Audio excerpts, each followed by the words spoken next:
I rise to the simple question of the people of Minnesota and what they do and what they do not want, and what silos they will and will not support us taking it out of.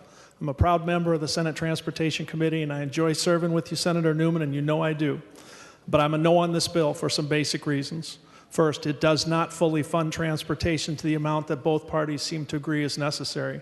Second, and maybe more to the point, it raids the general fund where we pay for things like health care and education and the things Minnesotans want and need. Therefore, I support an amendment that seeks to raise the gas tax. And I ask this body the simple question: if we're here to represent the people, then how much do we listen to what the people are telling us about this topic?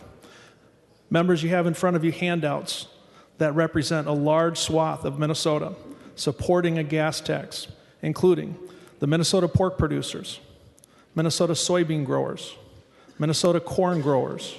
I've provided the survey of the Highway 14 partnership showing overwhelming support for the use of a gas tax as a way to fund our roads.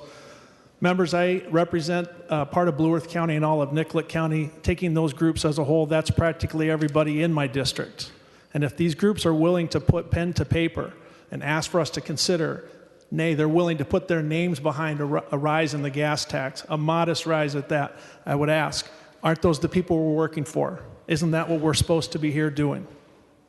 I'd also point out the gas tax allows us to capture revenue from people from other states that drive on our roads. I don't know why this isn't more of a feature of this discussion.